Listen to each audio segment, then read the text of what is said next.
Pourquoi payer un architecte d'intérieur alors que vous pouvez gérer vos artisans vous-même? C'est clairement la question que tout le monde se pose, mais pour vous dire la vérité, gérer un projet sans process et sans plan, vous allez droit dans le mur. Sans architecte d'intérieur, vous faites des devis en direct avec des artisans, il n'y a aucune base, aucun plan, c'est des prix qui sont faits au feeling pour vous faire signer. Alors qu'en vous faisant accompagner par un archi, au moins vous avez toute une conception qui est préétablie et vous savez vers quoi vous vous dirigez financièrement. Dans la vidéo d'aujourd'hui, on va donc parler de toutes ces étapes clés, du relevé maîtrisé jusqu'à la livraison du dossier de consultation des entreprises. Vous allez voir, c'est toutes ces étapes plus ou moins glamour qu'on fait au bureau en tant qu'architecte d'intérieur pour vous aider à créer un projet concret et réalisable. Avant toute chose, si vous ne me connaissez pas, je suis Ninon Petras, je suis architecte d'intérieur sur Paris. On est basé dans le 10e arrondissement et avec les filles au bureau, on travaille sur des projets de rénovation, principalement appartements, maisons et restaurants sur Paris, en Ile-de-France, parfois un petit peu plus loin en France, uniquement sur des conceptions. Donc si vous avez un projet de rénovation ou vous souhaitez même optimiser un petit peu votre déco actuelle, n'hésitez pas à nous contacter, vous avez l'adresse mail juste ici.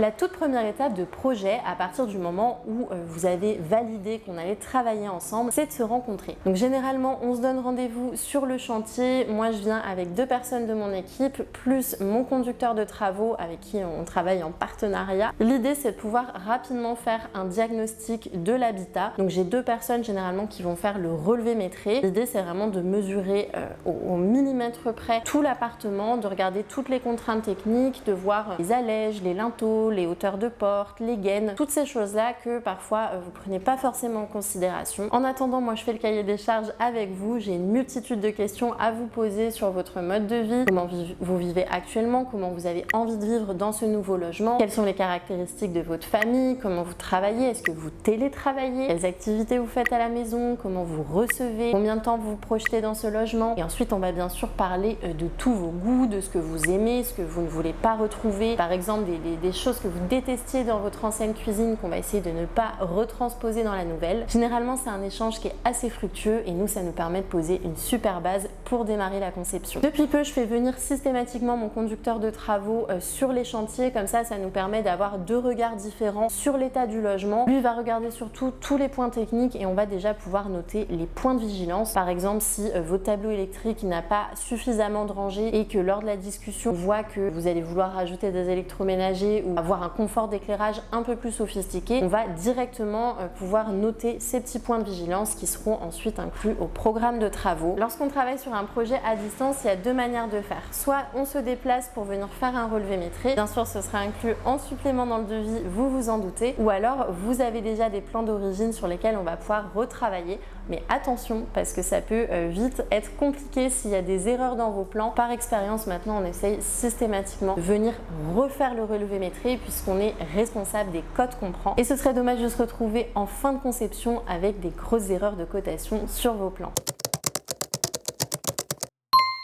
Ensuite, lorsqu'on revient au bureau, nous, on va se poser sur la synthèse de tout ça. La première étape, c'est de commencer la mise en forme du dossier. Donc moi, j'aime bien briefer les filles pour qu'elles aient connaissance aussi de votre projet. On va synthétiser le cahier des charges, on va transposer le relevé maîtrisé qu'on a fait en plan 2D et on va aussi commencer à travailler sur le programme de travaux. Ça, c'est une nouvelle étape que j'ai incorporée dans notre processus de travail parce que j'ai remarqué que souvent, on arrivait en fin de conception avec quelques ouvrages que vous avez voulu rajouter mais qui finalement ne passeront pas dans le chiffrage. Donc maintenant, ce qu'on fait dès le début, c'est qu'on essaie déjà de faire un pré-devis en fait, une première grosse enveloppe budgétaire qui nous permet de ventiler les différents postes de dépenses. Par exemple, si on a remarqué lors de la visite sur le chantier que votre réseau de chauffage était en mauvais état, on va d'emblée inclure une réfection de la tuyauterie et on pourra l'incorporer dès le début dans le budget. Ça permet d'avoir un chiffrage qui est assez concret, qui nous permet d'avancer dans la conception et de ne pas nous emballer parfois à choisir des revêtements trop haut de gamme ou à dessiner trop d'ouvrages sur mesure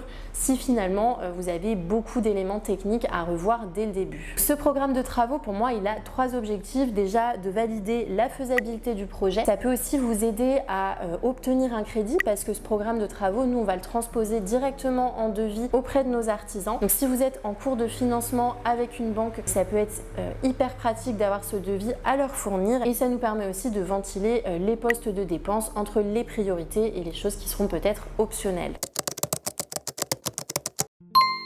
Bon, maintenant qu'on a posé les bases, on peut entrer dans le vif du sujet. Donc on démarre la conception avec la phase qu'on appelle APS, donc avant-projet sommaire. Pour parler dans une langue plus courante, en gros ce sont des études d'agencement et des planches d'ambiance. Donc les études d'agencement pour moi c'est vraiment une étape primordiale dans la conception. On va vous dessiner 3 à 4 options d'agencement qui vous permettront de voir toutes les possibilités de votre habitat. Peut-être qu'on aura une version avec un petit peu moins de travaux, une version intermédiaire et une version avec beaucoup plus de cloisons déplacées. Peut-être qu'on peut faire aussi 3 versions équilibrées où on a une zone qui nécessite plus de travaux et puis peut-être la zone nuit où on va garder la structure actuelle des pièces. Quand vous vous lancez dans une rénovation, vous avez souvent plein d'idées mais parfois elles ne coïncident pas toutes entre elles. Ça vous permet de voir toutes les possibilités de votre habitat, de faire des choix, d'avancer sereinement sans avoir des regrets. Par exemple, vous aviez envie d'avoir une cuisine ouverte mais vous n'étiez pas trop sûr et finalement on l'a dessinée. Vous vous rendez compte que c'est pas forcément pour vous, mais au moins vous avancez avec certitude dans la suite. Je sais pertinemment que vous n'êtes pas tous architectes d'intérieur, donc parfois les plans 2D,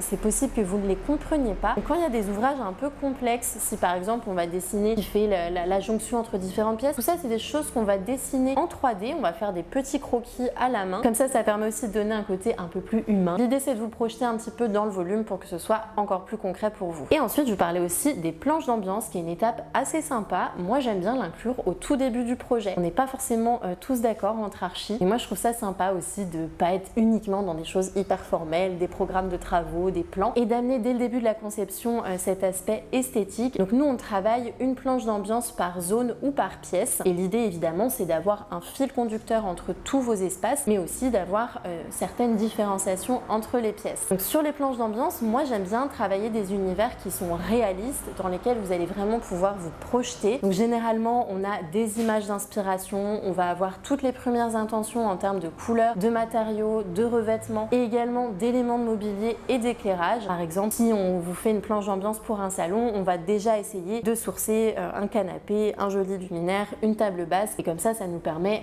d'avancer plus rapidement dans le projet. Dans cette phase APS, on commence déjà à utiliser Rayon. Rayon, c'est notre nouvel outil de travail qui a clairement remplacé la plupart des logiciels qu'on utilisait avant. Ça faisait un moment déjà qu'on souhaitait s'éloigner d'AutoCAD, qu'on trouvait que c'était un peu complexe à prendre en main, un peu moins adapté à notre façon de travailler. Et depuis qu'on a adopté Rayon, c'est clairement devenu un outil central dans notre conception. Faire les études d'agencement pour créer des moodboards et aussi, comme vous allez voir tout à l'heure, pour produire les plans techniques et les élévations. Justement, ce matin, on discutait avec les filles des plus grands avantages d'utiliser Rayon et pour moi, je pense que c'est le fait de pouvoir être à plusieurs à travailler en même temps sur un fichier, la rapidité d'exécution aussi parce que c'est un outil qui est sur internet, donc ça tourne vraiment bien, il n'y a pas du tout de bug et aussi quand on trace des plans, c'est beaucoup plus rapide que sur AutoCAD. Ce que j'aime beaucoup aussi, c'est que la mise en page est intégrée, donc on peut passer du dessin à la mise en page et revenir, c'est vraiment hyper pratique et notamment lorsqu'on est sur la phase APS, ça nous permet de mettre toutes les petites légendes autour, de faire notre mise en page et de produire un dossier qui est hyper clair pour vous.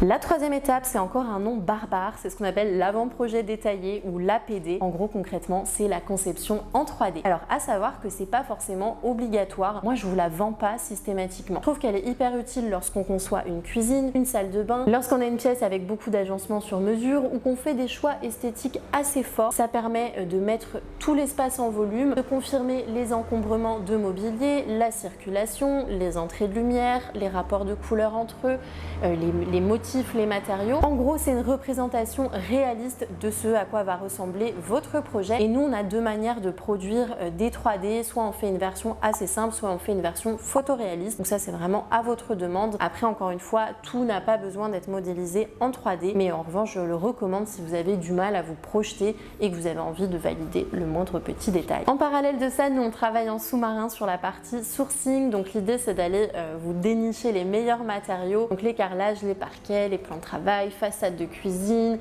tout ce qui est revêtements muraux. Nous, on va chercher tout ça auprès de nos fournisseurs. Généralement, on travaille avec très peu de fournisseurs, toujours les mêmes. C'est souvent des partenaires en qui on a une grande confiance et on a plusieurs manières de faire en fonction des projets. Donc, soit on essaie de tout centraliser, on fait un rendez-vous avec vous pour vous présenter un peu les matériaux sous forme de moodboard, ou alors on vous accompagne au rendez-vous en showroom chez nos fournisseurs.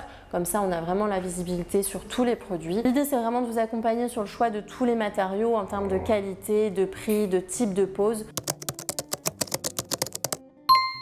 ensuite on passe sur la partie la moins glamour du process, c'est les plans techniques et vous allez voir c'est un dossier qui parfois peut faire jusqu'à 200 pages. On vous en met un ici là d'un projet qu'on a terminé récemment qui fait il me semble 195 pages. Cette étape elle est essentielle puisqu'elle va traduire toutes nos idées et tout ce qu'on a dessiné pour les artisans pour que ce soit exécuté à la perfection. Donc dedans on va avoir tous les plans techniques, démolition, cloison, les réseaux électriques, la plomberie, le chauffage, la ventilation. On a aussi tous les revêtements, les quantitatifs, toutes les élévations techniques de toutes les pièces. Donc dites-vous que si vous êtes dans une cuisine, on va avoir tous les murs de votre cuisine avec tout ce qui s'y passe, le mobilier, l'électricité, les revêtements muraux, toutes les indications techniques. Et vous vous en doutez, c'est une étape qui est assez longue. Généralement, on est plusieurs à travailler sur chaque dossier à cette étape-là et on peut mettre jusqu'à 2 à 3 semaines à produire tous les documents nécessaires. L'idée, c'est d'avoir un grand niveau de détail pour que rien soit réalisé au hasard. Comme ça, lorsque l'électricien va arriver sur le chantier,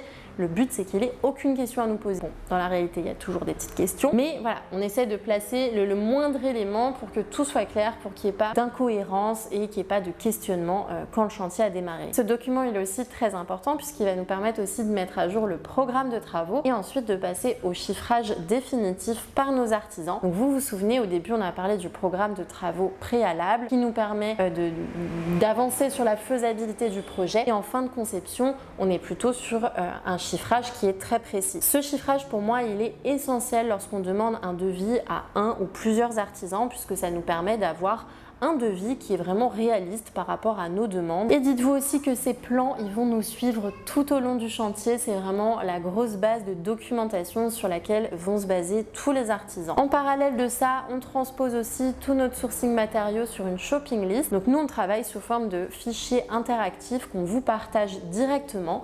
Vous avez tous les produits qui sont rangés par typologie de produits, donc les peintures, les mobiliers, les éclairages, tout ce qui est sanitaire et plomberie. Et ça nous permet d'avoir un échange interactif avec vous. Vous nous dites, ben non, ça j'aime pas trop, peut-être qu'on va chercher autre chose. Ça c'est super, on le valide. Et comme ça, c'est une étape qu'on fait tranquillement. Ça peut être sur 2-3 semaines, le temps que les devis soient faits et qu'on démarre le chantier. Encore une fois, sans plan, vous aurez des artisans qui vont chiffrer pour vous faire plaisir, qui vont chiffrer au feeling un projet qui en fait n'est même pas conçu. Vous allez dire, bon, bah, combien ça coûte de refaire cette salle de bain? Et dites-vous qu'une salle de bain, on peut la faire à 8 000 €, on peut aussi la faire à 30 000 € en fonction de vos envies. Toute la partie élévation technique, évidemment, on la travaille aussi sur rayon. C'est une grosse étape de travail. On peut vraiment calculer les surfaces, dessiner avec beaucoup de précision, insérer des textures et des couleurs. Donc pour résumer, rayon, ça combine vraiment la précision d'un logiciel de dessin technique couplé avec la simplicité et le visuel d'un outil de mise en page. C'est un petit peu comme si AutoCAD et Canva se rencontraient. En plus de ça, le logiciel est hyper facile à prendre en main, c'est très instinctif. Nous, on a un onboarding qui a dû durer une semaine avant qu'on soit toutes dessus et qu'on arrive à bosser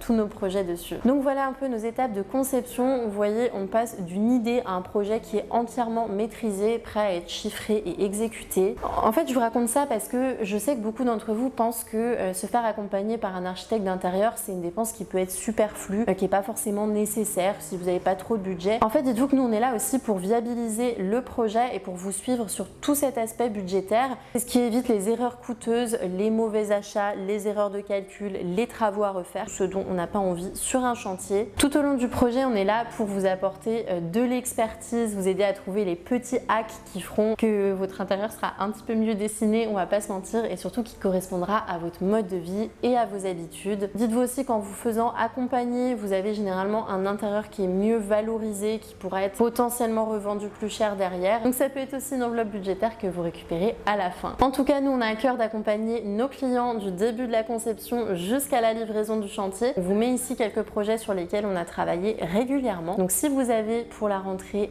un projet de rénovation en tête, n'hésitez pas à nous contacter rapidement. Un projet de conception, ça s'anticipe, vous avez vu, il y a quand même pas mal d'étapes à travailler ensemble. Donc ne perdez pas de temps, vous pouvez nous écrire juste un petit mail. L'idée c'est de discuter rapidement de votre projet pour voir comment on peut vous accompagner. J'espère que cette vidéo vous a plu. Si vous n'êtes pas encore abonné, je vous invite à le faire tout de suite et nous on se retrouve très prochainement pour une nouvelle vidéo. À bientôt!